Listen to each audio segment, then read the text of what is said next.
American history after weeks of political deadlock. The measure restores funding and delays President Trump's workforce cuts until January, now awaiting approval in the House. A Utah judge has overturned a Republican-drawn congressional map, calling it an extreme partisan outlier that unfairly favored the GOP. The ruling could flip one of the state's 4 House seats to Democrats amid a wider national redistricting battle.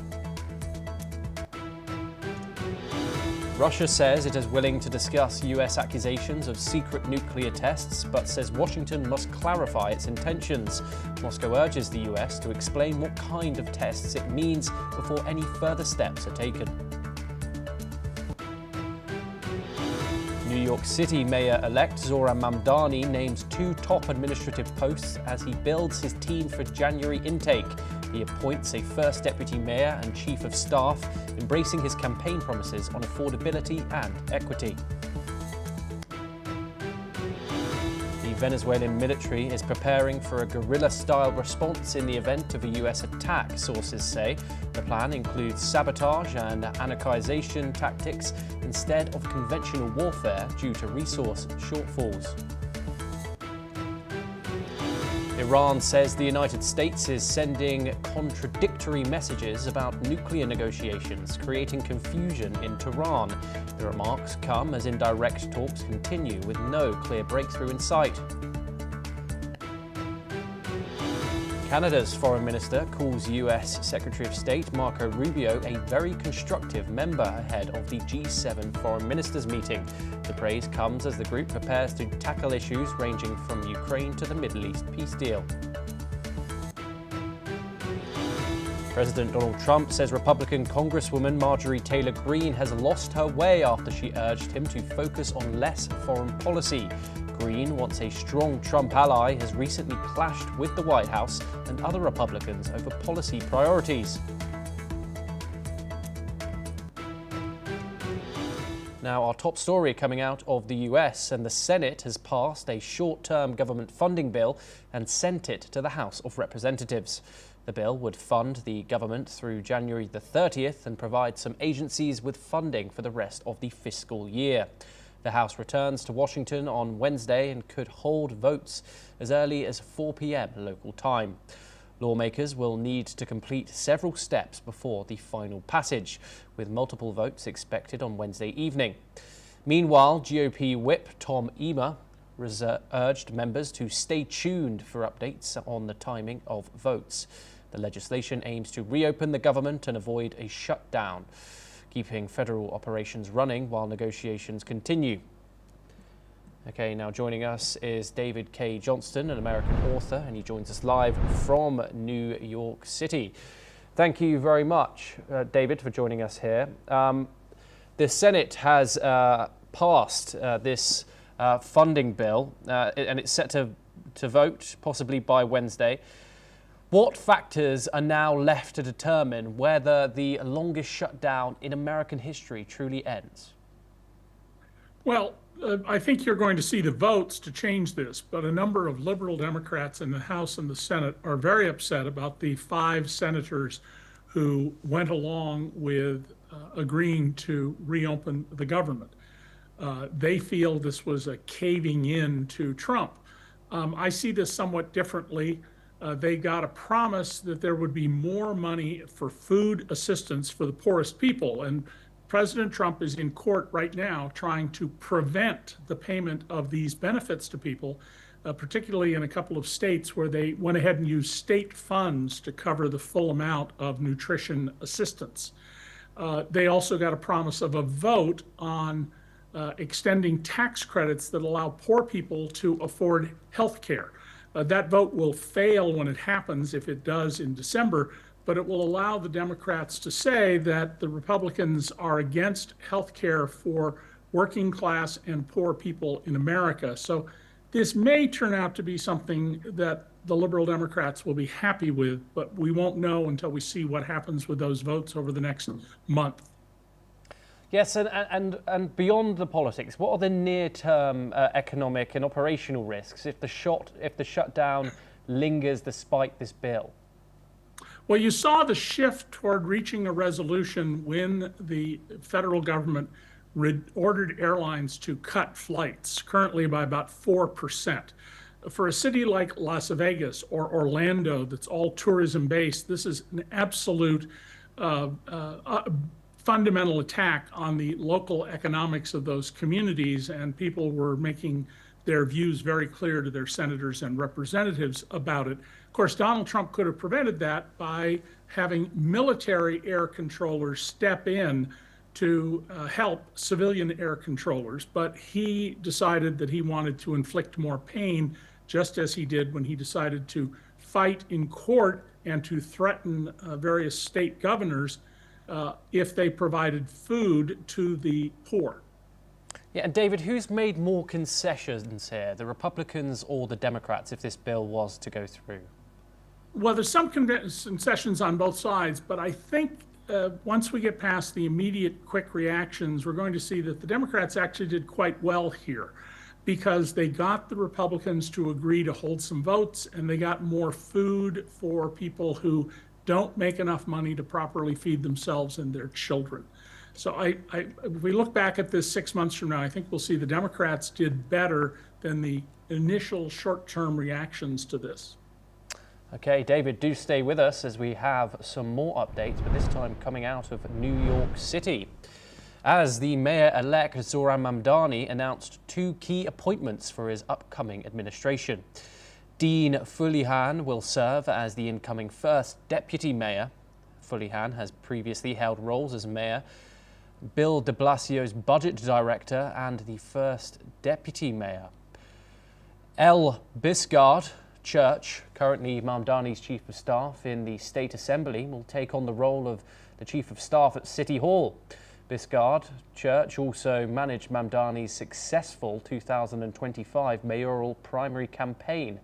Mamdani, who will take office on January the 1st of 2026, is setting the stage for his leadership with these key appointments. Let's take a listen to him. I want to announce my first deputy mayor, Dean Fulihan. Except that I know for many, he will require no introduction.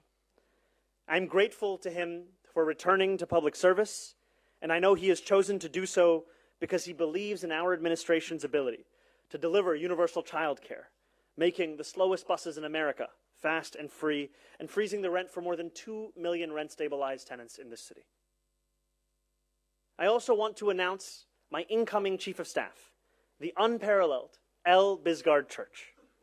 Few have played a more central role in this movement, or in every victory we achieved together in the Assembly, than El. She became my Assembly chief of staff nearly 5 years ago to the day, worked closely with me to win hundreds of millions of dollars in relief for taxi drivers, and served as the campaign manager for our historic primary campaign. Anyone who knows Elle knows her as someone unapologetically committed to the cause of improving the lives of working people. David K. Johnson joins us once again. Of course, David, Mamdani's agenda includes ambitious promises: free buses, universal childcare, these city-run grocery stores. With someone like Fulihan in place, are these plans now more credible? Absolutely they are. I think that Mamdani has demonstrated that he's quite smart about the administrative side of being the mayor of New York with a $115 billion budget. That's about $14,000 per resident. He's appointed an old hand with deep experience in how the city of New York works to one position, and that should help get through bureaucratic barriers, understand the laws he has to cope with, and the practical problems, including dealing with unions representing city workers. On the other hand, his chief of staff has been with him all the way through his time as a state lawmaker. They have a great deal of trust in one another, and his other appointments also indicate that he's been very thoughtful about how to set up an administration that will have the capacity to make things happen. Now, of course, we won't know until they actually do things, if they do make things happen, but his choices so far strike me as very smart. David K. Johnson, thank you very much for joining us and giving us your insight on those stories. We now move on, and a Utah judge has rejected a congressional map drawn by the Republican-led legislature, calling it an extreme partisan outlier that illegally favored Republicans. District Judge Denia Gibson ruled in favor of an alternative map proposed by voting rights groups, which could help Democrats flip one of Utah's 4 U.S. House seats in the upcoming midterm elections. The original map had split Salt Lake County, home to most of the state's Democrats, to give Republicans an electoral advantage. The ruling comes amid national redistricting battles with similar disputes over gerrymandering occurring in other states. Utah's decision follows earlier rulings, including one in Texas that sought to flip Democratic seats. Gibson had previously ordered Utah lawmakers to redraw the map after finding that Republicans had illegally repealed a voter-approved independent redistricting commission. Of course, that'll be very interesting going into the US midterms as these redistricting battles continue. We move on.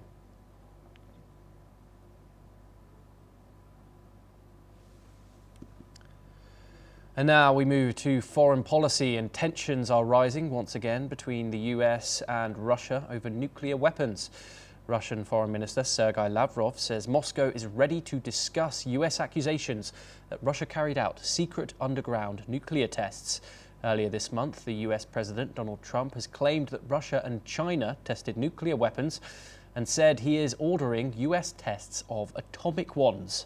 Lavrov denied the claims and said the US could verify using the Global Seismic Monitoring System.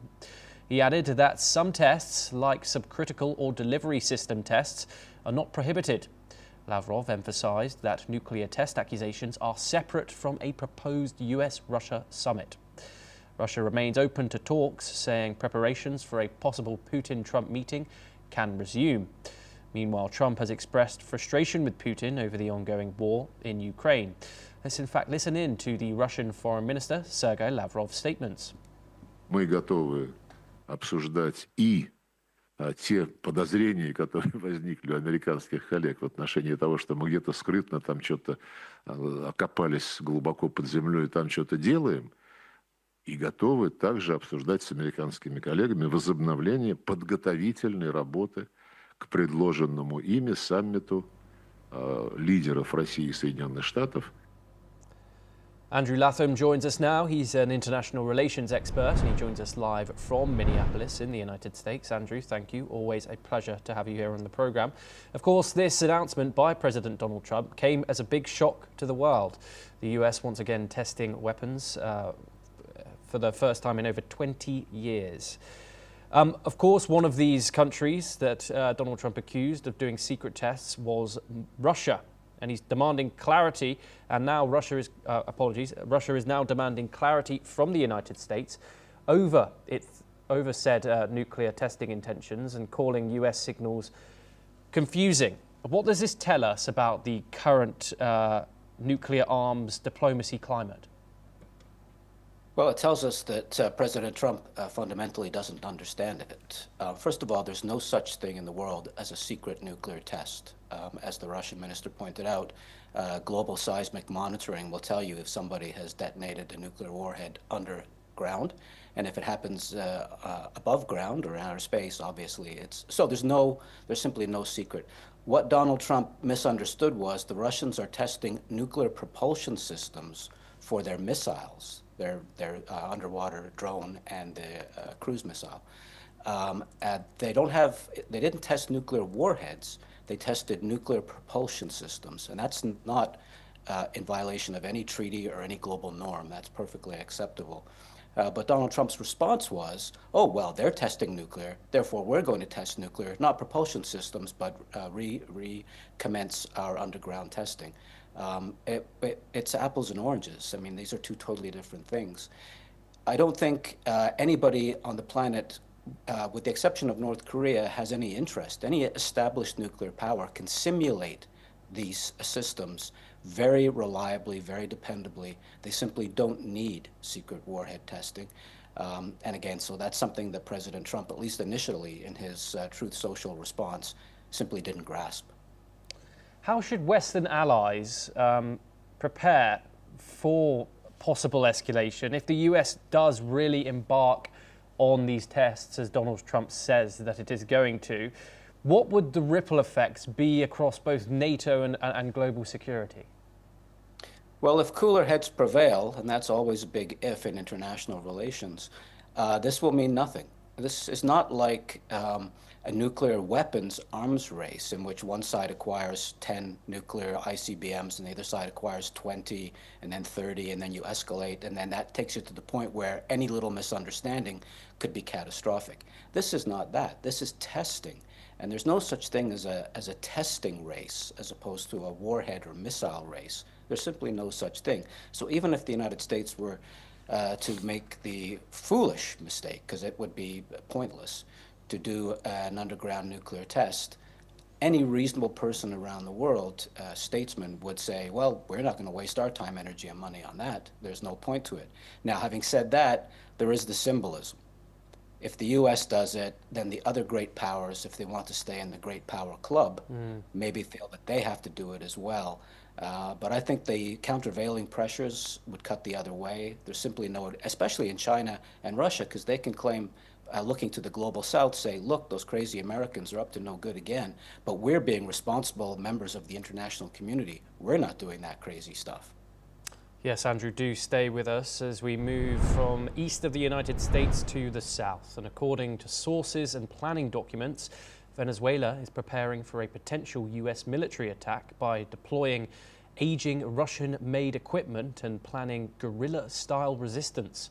With limited military resources, Venezuela plans to carry out sabotage and resistance at over 280 locations, as well as potentially create sheet-level chaos through the use of intelligence services and ruling party supporters. Venezuelan President Nicolas Maduro has expressed confidence in the ability to resist foreign forces, despite the country's military being undermined by low wages, outdated equipment and dissertations. The Venezuelan military faces severe shortages, and its equipment, including Sukhoi fighter jets and Igla missiles, are decades old. Despite these challenges, Venezuela has mobilized a large number of civilian militias, claiming 8 million civilians are training to defend the country. However, experts doubt the effectiveness of these strategies in the face of a powerful US military. On the other hand, Russia has come out condemning US strikes on boats from Venezuela, calling them illegal and unacceptable. Let's listen in to Sergei Lavrov's statements on possible escalation with Venezuela. Я не могу закончить комментарий по Венесуэле без упоминания нашей позиции о неприемлемости тех действий, которые предпринимают Соединенные Штаты под предлогом борьбы с наркотрафиком, уничтожая без суда и следствия, и даже не только без суда и следствия, без предъявления кому бы то ни было каких-либо фактов, уничтожая лодки, как они утверждают, перевозящие наркотики. Так, в общем-то, действуют не законопослушные страны, а те, кто считает себя выше закона. Andrew joins us once again. Of course, this comes amid tensions between Caracas and Washington. Given Venezuela's undersourced military, how we just heard, how realistic is the threat of prolonged resistance if US and Venezuelan tensions did transpire to that level of combat? Well, if this is a declaration of asymmetric war, which is to say the Venezuelans know they can't go aircraft carrier to aircraft carrier or advanced fighter aircraft to advanced fighter aircraft, they're going to try to leverage the resources that they have, which could be a mobilized population, which doesn't support President Maduro necessarily, but certainly doesn't want foreign invasion and can be mobilized along nationalist lines. We saw this in Iraq. We saw this in Afghanistan. We've seen this, if I go farther back, in Vietnam. It is possible to create such military and geopolitical and diplomatic friction through the use of these irregular forces that the invader, even though hugely predominant in conventional military power, simply cannot prevail on the battlefield.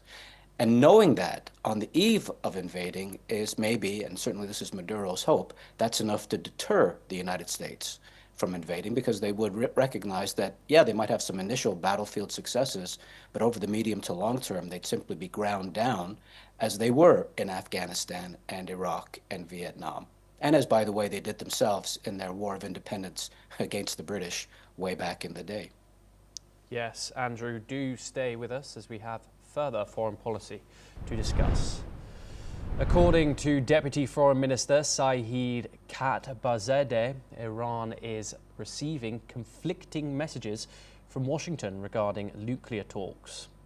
At the Abu Dhabi strategic debate, he criticized the US for manipulating diplomacy, stating that their aim was not to reach an agreement but to undermine diplomacy. Iran has held 5 talks with the United States, but negotiations stalled in June after Israel launched military operations against Iran, followed by US strikes on Iranian nuclear sites. Despite this, Iran remains committed to reaching a peaceful nuclear deal with the US while not compromising its national security. The US and its allies accused Tehran of seeking nuclear weapons under the guise of a peaceful program, which Tehran, of course, denies. Key issues such as uranium enrichment remain unresolved, with Iran rejecting the US demand due to reduce it to 0. Andrew Latham joins us once again. Iran's foreign deputy minister says that the United States is sending conflicting messages about these nuclear negotiations. How credible are those words coming out of Tehran? Well, I think they're not terribly credible, to be honest. You might not like the American position, but it's entirely consistent, and it goes like this: that Iran can have no nuclear weapons, A. B, it cannot have a nuclear breakout capability, which is that it enriches uranium to a certain threshold and has everything ready to go so that within weeks or months, it could convert that technology into weapons. The Nuclear Non-Proliferation Treaty, to which Iran is a signatory, says that you cannot do that. You can have civilian military nuclear reactors, but you can't divert that technology so that you have this breakout capability or nuclear weapons. And there need to be International Atomic Energy Agency inspectors on the ground at all your nuclear facilities to make sure you're not doing that. On and off, the Iranians have kicked those inspectors out. It is very clear that the Iranians are working towards that breakout capability, especially now that their conventional deterrent against Israel and the US has been destroyed. The Hamas and Hezbollah and the Israelis were bombing downtown Tehran with impunity not that long ago. All they have left is the nuclear card.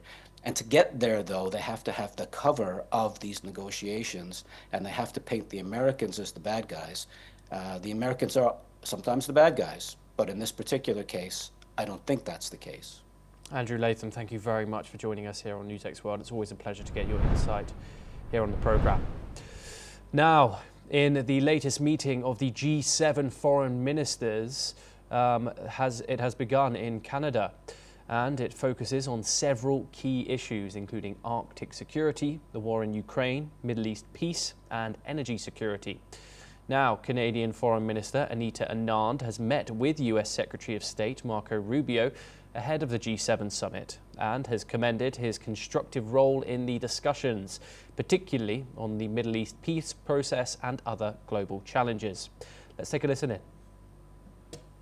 I have to say that Secretary Rubio has been a very constructive member of the G7 conversation that Canada has been hosting. There are a number of areas where the United States is collaborative with us as G7 counterparts. I want to stress, for example, the Middle East peace process and peace plan. We are entering a phase where it is important for as many countries as possible to support that peace plan. in particular, ensuring that Hamas has no role in the future governance of Palestine, ensuring that humanitarian aid can flow, ensuring that there is demilitarization. Those objectives are shared amongst G7 counterparts. The work that we will do will be to chart the path forward for us to continue to collaborate. Now, additionally, the Canadian Foreign Minister has also addressed the need for supporting Ukraine, particularly as it enters the winter months, focusing on energy, food supply and long-term reconstruction. Highlighting Canada's unique position in having a free trade agreement with every other G7 country, she has further emphasised the importance of leveraging and forming new global trade partnerships. The UN's top human rights official has raised serious concerns about the growing concentration of corporate power, particularly among tech giants. UN High Commissioner for Human Rights Volker Turk warned that a few companies, coupled with the rise of artificial intelligence, are creating significant global human rights challenges. Turk emphasised that these companies have amassed immense power, and without proper regulation, this concentration of influence could be disastrous. Let's take a listen in. Well, what do you have? 6, 7, 8 big tech companies around the world. They have amassed an immense amount of power that even in some instances, if you look at GDPs of middle-sized countries, or if you look at GDPs of many industrialized countries, they go well, if in combination, they go well beyond the GDP. And that means that you exercise an immense amount of power. And power, we all know, if it's not circumscribed by rule of law, by international human rights law, can lead to abuse, it can lead to misuse, it can lead to an exercise of powers to subjugate others. Yes, I am worried that corporate power, if it's not constrained by the law and by international human rights standards, is a huge issue for us. It's an area where I think we as